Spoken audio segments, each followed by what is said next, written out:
Ladies and gentlemen, in this video, I will be showing you 3 games that I played against grandmasters on chess.com with an average rating of approximately 3,100. This is a level of chess that is just simply unbelievably strong. And I recently have been on the upward trajectory approaching 3,000. I never thought that I would get here. I had spent about 5 or 6 years being 2,800 on chess.com. I never even broke into 2,900. And then I just started kind of locking in. I started playing a little bit better, being more clutch, being more confident. And I beat 3,200 rated players. And I would like to show you those games in this video. The last game of this video is brilliant and chaotic and ridiculous in its own way.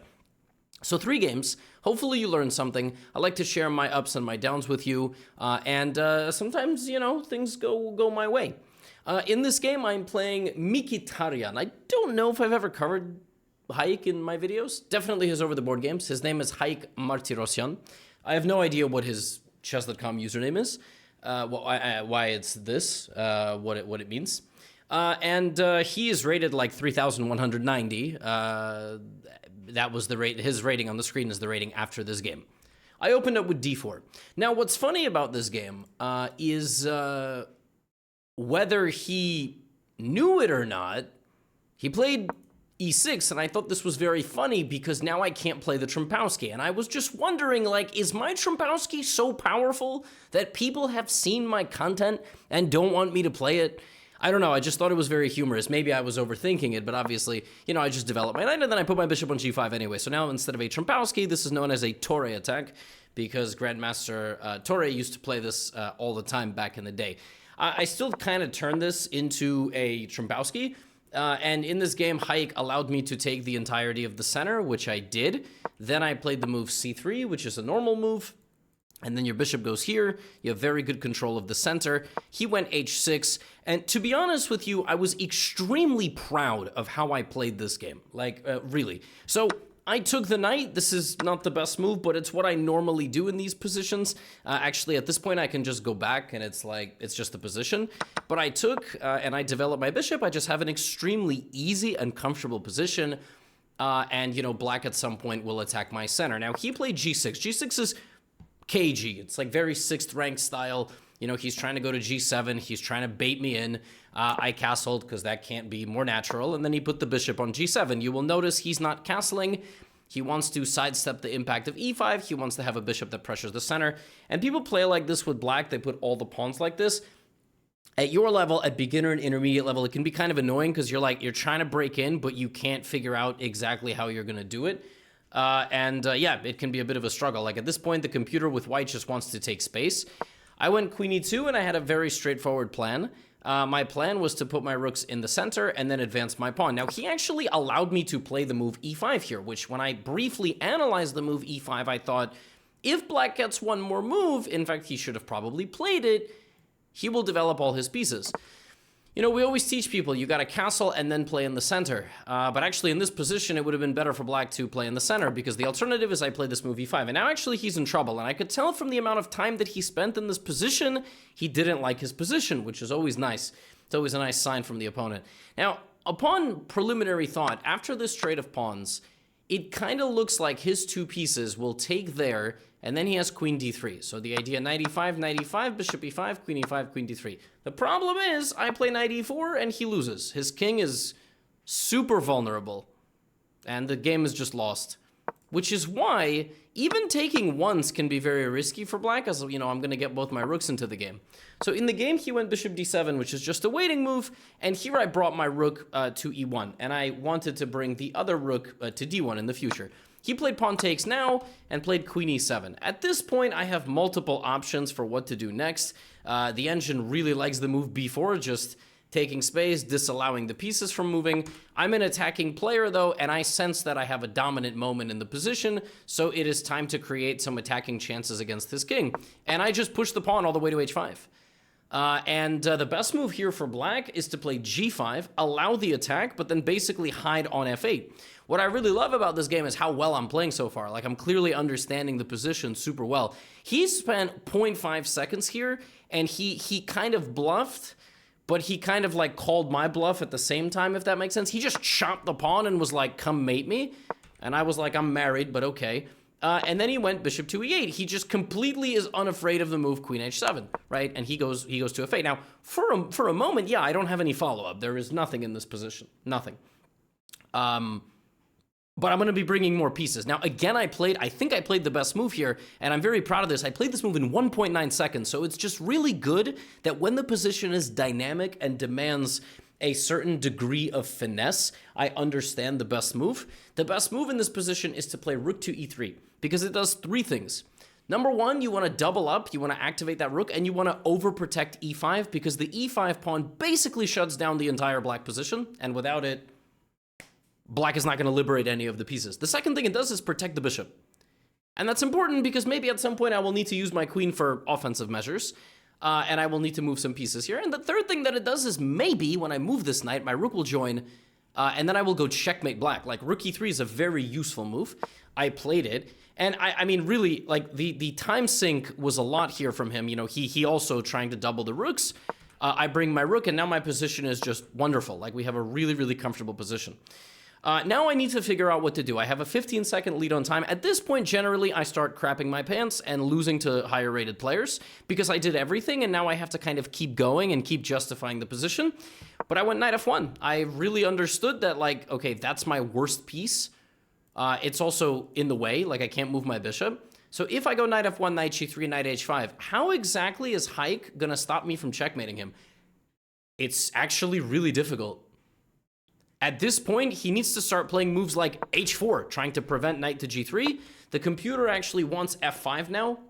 It wants to try to disconnect my bishop, and after f5, I would have to take en passant, and then the position opens up. But after h4, a really strong move here is to just move my bishop out of the way, which is really hard to understand.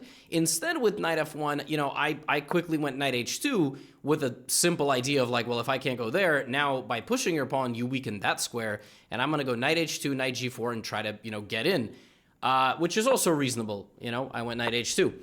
He now plays f5. Of course, if I want to continue my attack, I have to release the pressure on the center. The problem with this position now is that my queen is potentially getting traded. If I trade the queens, I lose a lot of my initiative, so of course I take the pawn with check. He goes queen g7, and now queen f4 probably can just continue the pressure, but queen f4, you have to understand that you are not losing the bishop, and that's not easy to understand. So I traded, and I simply moved my bishop into the middle of the board. Now, bishop e4 was not the best move. It was better to actually just bring the bishop back for a moment, pause, and understand that it's really difficult for him to make a move. Like, after bishop here, I would go there. I like this move because I kind of felt like I'm threatening to damage his pawn structure, and I have knight g4. And again, for me, it's like, I don't know, it's +1.5. I'm just trying to make good moves. He went rook d1, and I brought my knight into the game with knight g4. The position's equal, but I am a moment away from taking on f6 and maybe taking on h4. And I'm not really acknowledging this rook. My king can always come out, and he goes back to e7. And at this point, I took the knight. I took the knight because, I mean, e6 is hanging, you know? And I figured, like, okay, I can move the bishop somewhere, but this is the most forcing move that I have. And after he takes, I just have an extra pawn. Like, what could be better than having an extra pawn in an endgame? I kind of figured that at some point he needs to play rook e1, probably now.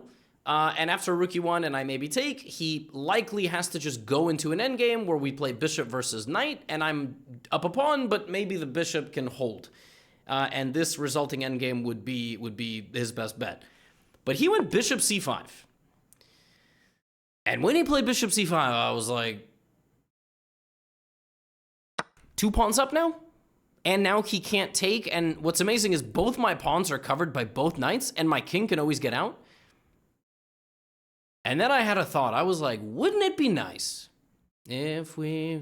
I was like, what if I went rook e7 and doubled up my knights? Like, wouldn't that be cool? Because his king actually can't go forward now because of my knights. So we traded, and he went rook d2. I was like, well, I mean, rook e7's not possible, but he is attacking my pawn, so I might as well just throw it forward. And now he would have to go to d6, and then I would probably play knight f5 and trade. And, you know, I'm up 2 pawns, but he's active, and we'll see. But Hike played this. And suddenly, I was like, hold on, this is checkmate. He doesn't have a way to prevent one of the craziest mates ever. Knights are better than bishops. Rook e7. He went king g8, and here comes knight f6 check, king to f8, and knight to g6 mate. The bishops and the rook are staring down at my king, but it is these three pieces which beautifully coordinate to completely shut down the black king. I won one of the best games I've played, and you know what's amazing? How many people have I beaten from a Trumpowski type of game? Like, the list is infinite at this point. This opening is my superpower. Do not let me get, I mean, this is like my Elder Wand, okay? Like, really. When I get d4, bishop g5, it's a wrap. You can play any system with black. It's a wrap. Now, sometimes I lose because I get overconfident, but, you know, that's life. Yeah, I was really, really happy when I won this game. Now, later in the day, I had a rematch. Now, Polish Fighter 3000 is Jan-Krzysztof Duda. Both these guys, Hike and Duda, are like, in the World Blitz Championships every year, they basically finish in the top 15, top 20, excuse me. Maybe not this year, I'm not exactly sure, but Duda is fantastic. He's 3,200. He's always in the semifinal or the quarterfinal of the Speeches Championship as well. And I beat him last time we played, you know. And he played b4, which is fitting. I mean, it's not disrespect. It's the Polish opening played by a Polish fighter. Like, right? What can you expect now? b4 is really not intimidating with black. You play e5, and it's pretty well known that you just take the pawn, and despite losing a center pawn, you know, white's bishop is on a very strange position. He played it like this. Technically, I think the best way to play here is d5, but I just went rook e8. He did this. I went queen d6, and, you know, we just get a game. Now, okay, I knew I equalized, but now I need to figure out how to set up these pieces. I don't think I've ever had this position before, by the way. So that's never good. Okay, I occupy the center with my pawn. That can't be bad. Bishop e2. Bring my queen back to d6 and play b6 because I figured it was better than putting my bishop there because in many positions my pawn will be weak. So I went b6. And Jan-Krzysztof played the move d4, which is a normal move. He also takes the center. Maybe he wants to put his knight on e5. This is a tough position, though, because it's quite clear that, you know, white is really going to march down the pawns and instigate and try to get advantageous trades and so on. And it can be a little bit stressful when one of the best blitz players in the world is coming down the board. I went knight d7. I thought this was a very nice move. Now he can't play knight e5. And here he came with a4. Now, without even thinking, literally in less than 1 second, I fired off the move a5 so he can't play a5. To be honest with you, because the move a5 weakens my structure, and I'm probably going to need this pawn in the future with c5, a5 is bad. Now, I should just allow a5, which is not really intuitive to me because this trade, of course, is just bad. I split my pawns. I give myself a weakness. It's not very pleasant. And if I don't do that, like after a5, if I ignore it, I'm always worried he can go to a6 or something, and, you know, it's not super pleasant, you know? It's not a particularly pleasant situation. So I went a5, but suddenly I was like, uh-oh, this is feeling a bit unpleasant. Now, this was maybe my last moment. I should have went dc4, bishop c4, and then played some move like queen g6. In this position, I made a mistake. I was like, I don't need to take right now. I'll take on the next move. For now, I'll just bring a rook to the middle of the board. But this is terrible because now he can play the move c5, which he could not play before. The move rook b1 set that up. Yeah, automatic move here, dc, you know, open up my bishop. I gotta trust myself in positions. Sometimes I do well trusting myself in positions, sometimes I don't. And so now Duda is attacking me, and it's very unpleasant. He's got queen c2, very instructive how he conjures up the pressure here on the c and b files. I'm under a lot of pressure, and also because of this, like, my bishop is just ass. It's just not a good piece. So I move it out of the way, but he gets in. And I took with the knight because I was like, well, I'm trying to go to a4, and maybe I'm going to go to c4. I'm going to trade. Maybe this bishop will come in handy with the cost of a sacrifice of a pawn. And yeah, more on that later. So he goes knight to e5. He's totally dominant here. I just go knight c4. The move is losing a pawn, but again, the benefit is that I activate the bishop, and I have some interesting counterplay.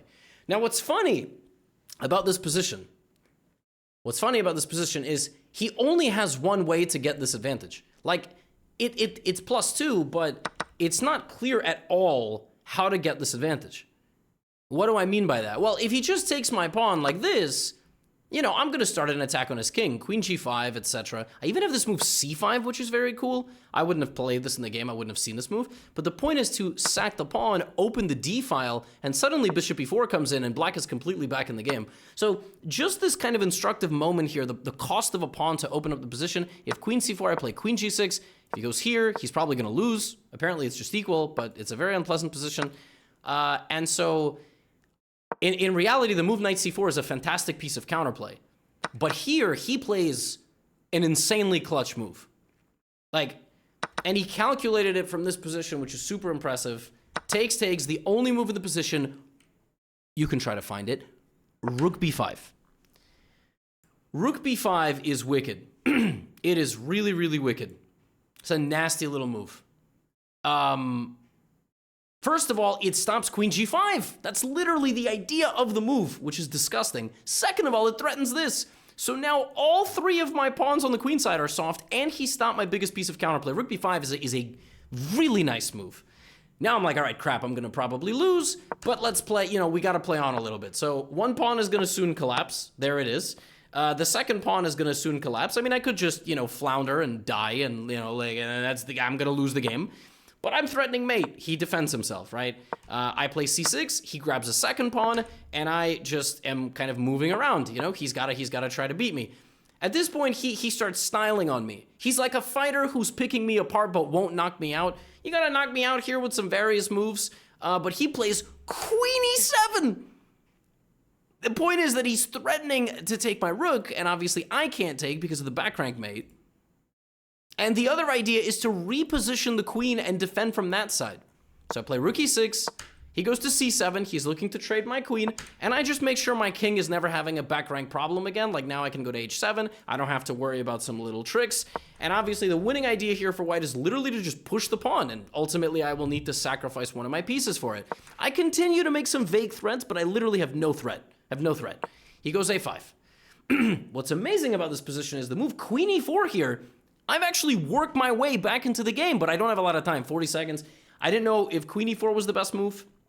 I figured after queen e4, he has some defense, like at the minimum h3 and then bringing the queen back to h2, but the computer loves queen e4 because not only do I threaten on g2 after queen e4, I threaten rook f2 and queen e3 mate. It is not easy. So I actually worked my way back, but I made a mistake. He comes back very clutch. I play queen f5. He goes a6, and it's just, you know, it's just a couple more moves, and I'm going to lose. I start attacking his queen. He offers a queen trade. I obviously can't trade the queen. So now I go back to e6, and in 2 turns, I will have to resign. We both have 30 seconds. I'm trying my best. I'm defending. I defend myself. Let's just go back with the queen. He goes here. He has 27 seconds. I only have 21, and now I start attacking his queen. And I was like, wait a minute. How does he get out of this? Because if he goes to e5, I go here. Oops. If he goes to e5, I go here. If he goes to f5, I go here. If he goes to g5, I go there. If he goes to h5, I go here. How does he get out of this? You have 27 seconds with white. Like, your time's ticking. He goes here, I go rook e6. He goes here, I play rook h6. He goes here, I play rook e6. Now, at this point, you know, he's frustrated. So he goes here. I go rook f6. He's like, what the? How do I get out of this? There's only one way. There's only one way. With the queen. Queen h4. That's what he had to find. He was only looking at the 5th rank, but on the 4th rank, he ends up going to e7, which is, I mean, again, you're all going to think it's easy to spot. You'd lose this game with both colors, make no mistake. So, yeah, I didn't see that, actually. I actually thought it was a draw. Like, in the scramble, I was like, oh my god, I'm drawing the game. Also, there's rook e7, countering me, sacking the rook to get the rook to b8. And that's why this pawn is so strong. But Duda, because of my defensive efforts, was like really frustrated, and he blunders. He blunders, and look at his time.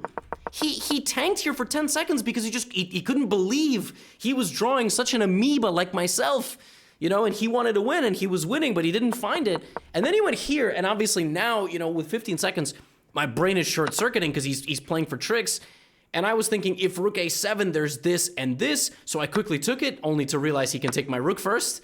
Actually, the winning move here is very simple. I just moved the rook, and I'm up a rook, which is pretty stupid, but he was freaked out, I was freaked out, and so now we have this position, but I have 11 seconds to 6.5, and I mean, if you lose a game with 11 seconds to 6.5 seconds, like, stop playing. It's like, please. So I was like, this is easy now. I just gotta beat him on time. Not the best way to win, but like, that's life, you know? I played, you know, I defended and I played on time, and yeah, it took a little while. This is obviously this is actually a drawn endgame, but with 1 second on the clock, that's it. And I managed to beat Duda 2 games back-to-back. I beat him when I played with white, I beat him when I played with black. This game was obviously worse quality, but I was still very happy with my defensive effort. And I was, yeah, I mean, I thought I played a very nice game, you know? Okay, it's obviously always better to, it's always better to win like I did against Hike, just like a beautiful positional game and then 2 nines, but you gotta win games ugly too, you know? And as we saw in my match against Julian, you know, it's never over till it's over. Now in this game, I played the Polish Grandmaster Pakleza, who also streams, I think, in Polish, and I've played him many, many times before. We have many games. We have 22 games against each other, and I have 6 wins and 13 losses. So he wins about 2-1 with me, and he's a big London guy. I mean, he plays the London all the time. I don't know how you can play the London literally for like tens of thousands of games and not get bored and not want to play other openings, but it works for him. I played this line with e6, c5, e3. It's a very nice line, bishop e7. You wait for a move for white. You either go for the bishop or you try to trade their bishop. He went here, knight h5. And there are many lines here, but I thought the easiest was something like this and just simple move h6. Now, white here wants to castle queenside. If white castles short side, you really lose all of your attacking possibilities. So he plays queen e2. I played queen c7 with 2 ideas to open up the queen side. Also to play the move e5, he went rook d1, I just developed my bishop, and now a3. Now at this point, black's position is so good, I can play c4 and even long castle, which I will know next time, because long castles was certainly not on my radar here, although even in this position I can probably long castle. It's a very interesting position. The point is that he committed his rook, so now his king will not go in that direction, and he also is not fast enough to create an attack over here because his rook is standing on the congested file. I didn't play the best way. I played a little too passively here. I traded, and then I played bishop d6. And after a few more moves, you know, he landed this knight on e5, and I was thinking, oh my gosh, like, I gave him the dream position. He's going to go here, here. He's going to try to mate me. He's got f4, g4. Like, by accident, I gave him the perfect position that he wants. So I said, okay, let's trade and play bishop c5. If he wants to checkmate me, he's going to have to completely commit with queen, pawn, knight, avalanche on this side of the board. Meanwhile, I will create some play over here. He went knight b3. So when he went knight b3, I thought, okay, he's not going to checkmate me anymore. He does have a good position. He's obviously trying to conjure up something, but I played the very nice move a6. a6 is good for 2 reasons. Stops anything from going to b5, but in the future, I want to trade the bishop. Like, black has an idea here to get all these pieces. Black is gonna go takes, put the queen there, and then play bishop b5, and with no pieces on the board, he's not gonna mate me. So he played king h2, and I played immediately the move f5, although even now I can play bishop d4, but I went like this, queen b6, and rook c8, and I'm ready for bishop to b5. And he went g4, and I went bishop to b5. And now I'm ready to trade at least the bishop, maybe the queen, and my rook is gonna go to c2. But it was still a very tense game, and he has a time advantage, right? So he takes. I take with the rook. He can't take because the queen hangs, right? This is under pressure. This is under pressure. c2 is coming. And he goes all in, right? Because you gotta. I mean, you've done all the rest of the work. You have to push my rook back. I did push the rook back. I put it on f7 so that I had more support there and maybe more support there as opposed to being passive on f8. And after he goes bishop b5, I realized after queen b5 and queen b5, I don't have to take. I have a very nice in-between move, rook c2 check. So for this move, I'm down a queen, but he can't block with the queen, can't block with any of the rooks. He has to move his king, and it's as if I took the queen and got a bonus move, right? Whereas if I just took the queen, I never get my rook to c2. But here I was thinking, okay, I've definitely equalized. White's only idea here to play for anything is f5, but that doesn't even look very good. He's still committed to it, and I just took the pawn. Because if he plays fe6, I just play rook e7, and I take the pawn. and I'm threatening rook b3. I thought I was just playing for a win here. He goes to infiltrate. I give him a check. He goes here. And now I play king h7. And king h7 is a very nice move. It's a very nice move because now if he takes on e6, he loses by checkmate.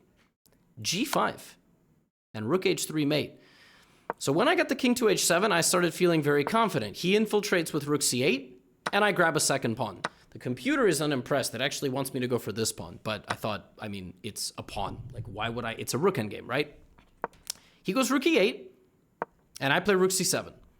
Should he take like this or like this, I have ideas to play rook c3 and rook here. And I mean, even though it looks like he's going to promote, let's keep in mind he can't actually take like this because, again, I'm still threatening this very nice checkmate. So since the g pawn cannot just go there because of en passant, you know, if I play g5 now, he would take, it would be check. That's the difference. So he takes, I go rook c2, he has to defend his king. Now, it's still a super sharp endgame. So rook g2, with the idea to go rook g3 and rook g4. He has to play rook h3. I play rook a4 attacking the pawn on d4. He moves the rook to d3 to protect. And now I play rook a1, re-threatening a check on h1. He uses this moment to play the move rook to g6. I play rook h1, force his rook to be passive, and go and attack the pawn thinking that I'm winning. Actually, white is winning, because now he can play king h5. And the simple idea is f6. And he breaks in before me. Obviously, neither one of us saw this. Both of us thought that actually black was still playing for a win. And now after rook d4, rook e3 is the winning move for white because rook e3 helps promote the pawn. It did feel like I was slipping up here. So I went rook, but he played e7 and he made the mistake of allowing me to get, and I think he thought he was winning with rook e6 takes, which is true. He is winning with rook e6 takes. Only he's not winning with rook e6 because he loses control of this, and this is mate. In 2, I could have played rook g4, rook g5. So when I played rook e4, I thought I'm winning, but then he went rook b3. I took on e7. He took on b5, and now I have to go rook e3. It's the only move. It prevents the king from escaping, and I'm threatening rook h2. Now I actually thought rook e3, g5, and he's gonna survive. So I thought rook e3, g5, rook h2, king g4. But this is winning. This is a winning endgame.